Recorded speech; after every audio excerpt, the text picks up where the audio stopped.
Hi, this is episode 6 of the Homebound series, where we talk about the Torah, Hashkafa, and spiritual aspects of living in Eretz Yisrael. In the previous 5 episodes, we laid out a lot of the basics of moving to Eretz Yisrael.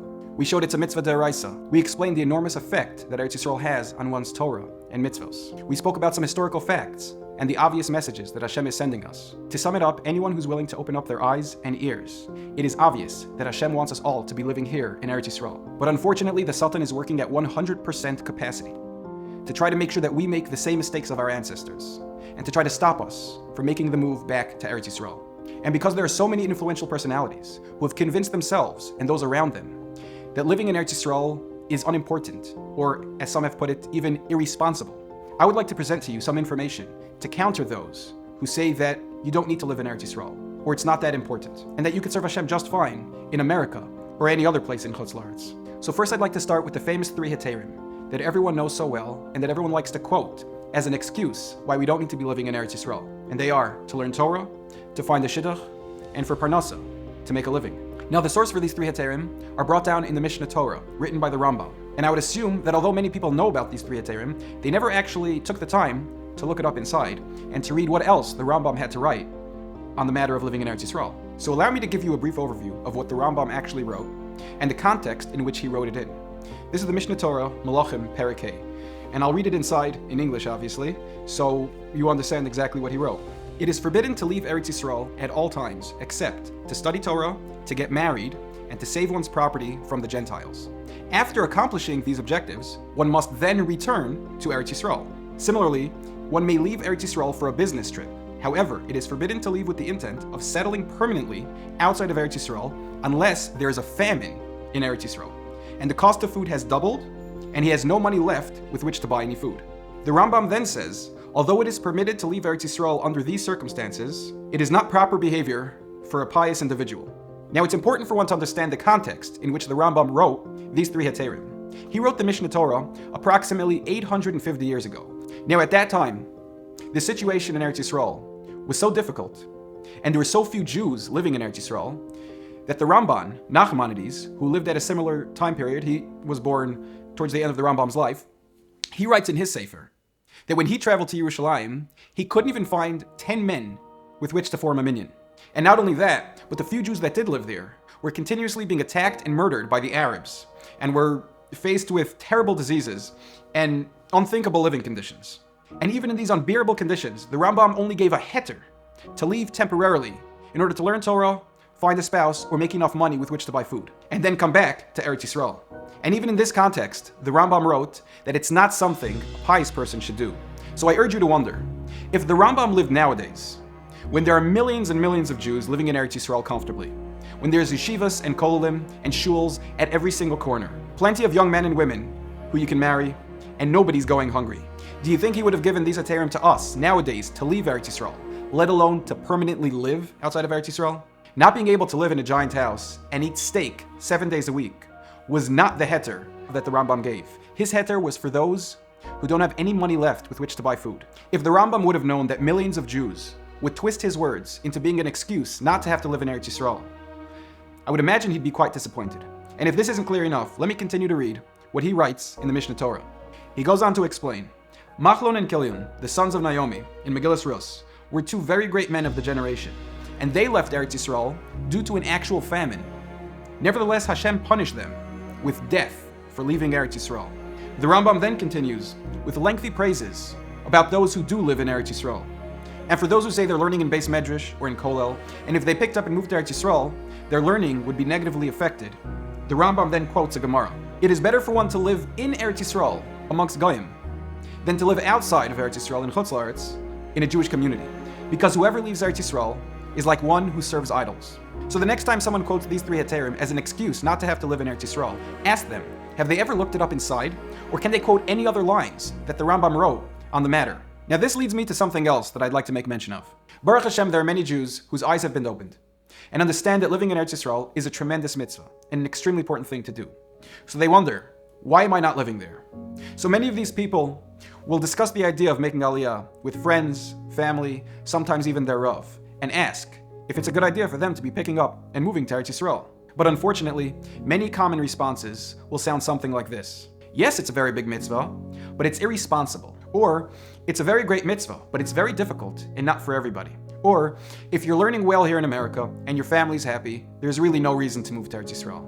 But after speaking with some of these individuals, I noticed that many of them have never even learned all or even some of the halachos on this topic of living in Eretz Yisrael. I find it interesting that when it comes to shilas on taharas mishpacha or choshen mishpat, no rabbi would dare give up psak unless he has smicha and has done extensive research on those sets of halachos. But when it comes to living in Eretz Yisrael, it seems that everyone and anyone is fit to give up psak, that you don't need to fulfill the mitzvah. I urge everyone living in Chutz La'aretz that the next time someone tells you, you don't need to make Aliyah, you don't need to live in Eretz Yisrael, it's not such a big deal, it's not such a great mitzvah.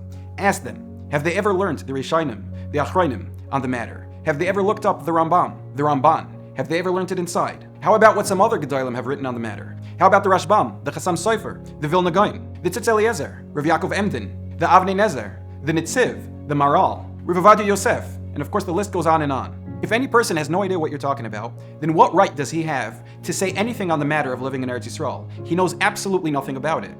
Another idea that many people will bring up, that if it's such a great mitzvah, why were there so many tzaddikim over the years that didn't live in Eretz Yisrael? This question is really just an ignorance of understanding anything about Jewish history. See, for the past 2,000 years, it has undeniably been a sakanas nefashos to travel to or live in Eretz Yisrael. And by the way, even in these conditions, there have been so many Gedolim who did put their life on the line to live in Eretz Yisrael. But only in about the past 50 years has Eretz Yisrael been completely built up, reestablished, and has become a fit and great place for every Jew to live. And without a doubt, in the conditions that Eretz Yisrael is in now, I assure you, the vast majority of Gedolim would absolutely have lived here in Eretz Yisrael. And if you actually do go through the list of the most recent Gedolim who have lived in the past generation, you'll notice that the majority of them did actually live here in Eretz Yisrael. Rav Chaim Kanievsky, Rav Shlomo Zalman Auerbach, Rav Ovadia Yosef, Rav Aaron Leib Steinman, Rav Elyashiv, the Steipler Gaon, the Chazon Ish, Rav Shach, and of course the list goes on and on. Many will then ask, if this is so, why haven't these Gedolim written on the matter or urged Klal Yisroel to live here in Eretz Yisrael? So let me point out what some of these Gedolim did write and say about living in Eretz Yisrael. Rav Ovadia Yosef, for example, as we all know, he quite publicly said that living in Eretz Yisrael is a mitzvah d'oraisa and that every single Jew needs to live here. In his Sefer Masa Ovadia, he has pages and pages of the importance of living in Eretz Yisrael and how big of a mitzvah it is. In fact, just to quote one thing that he wrote in his Sefer, the entire spiritual existence of the Jews in America is like someone who built a magnificent palace on ice. However beautiful it is, once the sun comes out and melts the ice, everything will be destroyed. And another quote I wanted to read, from Rav Aryeh Leib Kagan, the son of the great Chafetz Chaim. He writes in his Sefer, the Michtevei HaChafetz Chaim. He writes, my great father, the Chafetz Chaim, yearned his entire life to move to Eretz Yisrael, so much so that he even started sending Sfarim and household items there to Eretz Yisrael for when he would be able to move. I myself once visited Eretz Yisrael, but I didn't tell my father, the Chafetz Chaim, until I got back. When I told him, he said, you acted foolishly. If you already made it to Eretz Yisrael, you should have stayed. And as I'm sure many of you know, Rav Chaim Kanievsky told literally everybody that came to him to ask him the question if they should live in Eretz Yisrael, he always told them yes. It's a mitzvah d'oraisa and you should live in Eretz Yisrael. In fact, you can see for yourself on YouTube, there's a famous clip of somebody asking Rav Chaim Kanievsky, and he says, the Jews in America, a lot of them believe that we don't need to come to Eretz Yisrael until Mashiach comes. Rav Chaim Kanievsky replies, Chash v'shalom, it's a mitzvah d'oraisa and every Jew should be living in Eretz Yisrael. And another great gadol that wrote extensively on the mitzvah of living in Eretz Yisrael and the importance is Rav Yechiel Michal Tukachinsky, who writes in his Sefer on Eretz Yisrael that if the religious Jews of Chutz La'aretz would simply move to Eretz Yisrael, we can easily vote in religious politicians and have a government that follows the Torah. He then goes on to write that although Jews pray for Eretz Yisrael 3 times a day, they still don't come because they love living in exile. He then goes on to write that every Jew, and especially the Rabbanim, should take a lesson from the original Olim to Eretz Yisrael, who actually had to put their lives on the line in order to live here in Eretz Yisrael.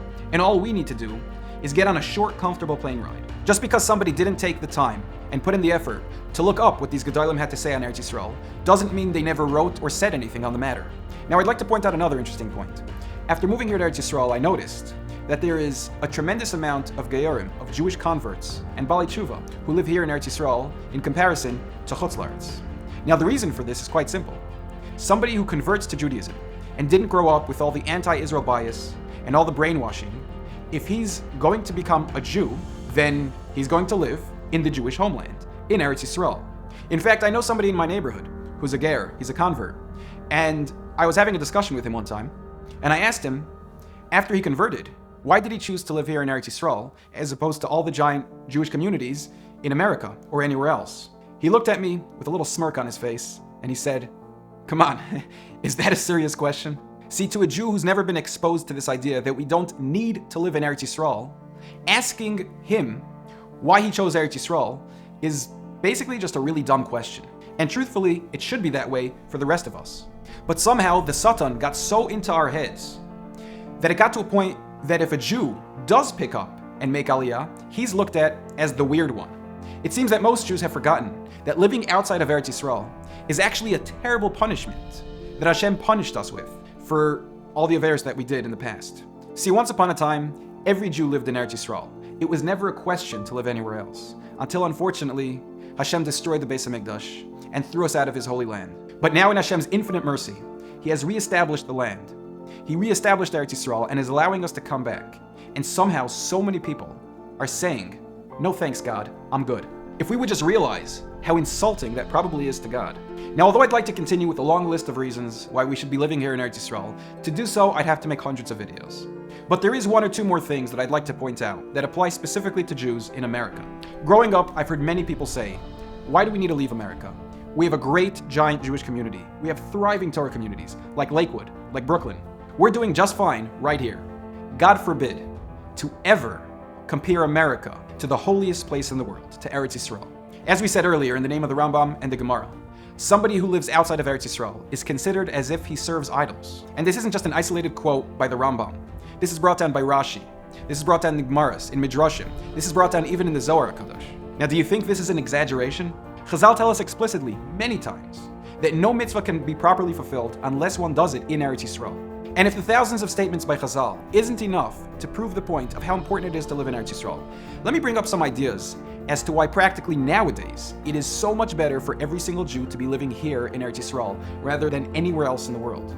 Here in Eretz Yisrael, our holidays aren't Halloween, Christmas, or Martin Luther King Day. Our national holidays in this land are the holidays of the Torah. Sukkot, Pesach, Shavuos, Yom Kippur. These are the national holidays in Eretz Yisrael. So you don't need to take your vacation days in order to observe Sukkot or Pesach. Here in Eretz Yisrael, those are the national holidays. Here in Eretz Yisrael, the gas station workers, the truck drivers, the mailmen, all Jewish, many of who wear tzitzis, yarmulkes, and have payas. Here in Eretz Yisrael, if you're a garbage man, you get a mitzvah deraisa every single day that you go to work. In fact, the Chassam Sofer says that anybody who does anything to better the land of Eretz Yisrael, it is a mitzvah that's comparable to putting on tefillin. So that means if you're a plumber, a carpenter, an electrician, every day that you go to work, you get a mitzvah deraisa. Here in Eretz Yisrael, the streets are named after tzaddikim, neviim, tanoim. And to point out something else, in America, if somebody unfortunately, chas v'shalom, goes off the derech, they'll eventually marry a girl named Christina and have not Jewish children. Because in America, it's cool, it's in fashion not to be Jewish. It's cool to throw away your religion. It's cool to be free. But here in Eretz Yisrael, when teenagers are struggling with their religion, when teenagers go off the derech, many times they'll still wear yarmulkes, they'll still wear tzitzis. Because here in Eretz Yisrael, it's cool to be Jewish. And here, if chas v'shalom, somebody goes completely off the derech, eventually if they get married, they're going to marry someone named Sarah, not Christina. And they'll have Jewish children, not Goyish children. And chances are eventually they're going to take a trip one day to Yerushalayim. They're going to go to the Kosel, to David. And somebody there will come over to them, inspire them, invite them over for a Shabbos meal. And chances are they'll come back and they'll become religious again. Not something that's quite as likely to happen in America. So again, nobody should ever compare America to the holiest place in the world, to Eretz Yisrael. They have nothing to do with each other. They are not alike in any way whatsoever. Here in Eretz Yisrael, we have giant billboards. We have trucks and store signs and bumper stickers that quote psukim such as Shema Yisrael. They say Einoid Milvadoi. Everywhere you look here, you see Judaism, you see Torah, you see Hashem. Even the graffiti here is Jewish. We have kosher food in the malls and gas stations. Here in Eretz Yisrael, the mindset is different. Here, having money doesn't make you any better or any more respected than the next person. Nobody cares if you have a cool car here. Here, Baruch Hashem, in Eretz Yisrael, we haven't been nearly as influenced by the warped and twisted mindset of the Western world. This is a land of ruchnius, not gashmius. I've even heard people say things like, I'm thinking about moving somewhere warm. Florida, maybe Eretz Yisrael. What? How can you possibly compare the two? How can they be put in the same sentence? It's unfortunately clear that so many people have completely lost touch what Eretz Yisrael really is. You don't come to Eretz Yisrael because it's warm. Many people will say, I understand it's a big mitzvah. I understand it's very important, but it's very difficult. It's not so simple. But since when is life supposed to be so simple and easy? In fact, which part of serving Hashem is so simple and easy? It's hard to do the mitzvahs all the time. It's hard to serve Hashem properly. So what? Needing everything to be simple, easy, and convenient is again something that the Western society has convinced us to believe. Is living in Eretz Yisrael more difficult and less convenient than living in America? Yes, obviously it is. But so what? It's what Hashem wants us to do. It's a mitzvah in the Torah. And if anyone doesn't think that it's completely clear that living in Eretz Yisrael is what Hashem wants us to do, that simply means he's never learned through Tanakh, or even the Chumash for that matter. The entire Tanakh is about a three-way relationship between Hashem, Klal Yisroel, and Eretz Yisrael.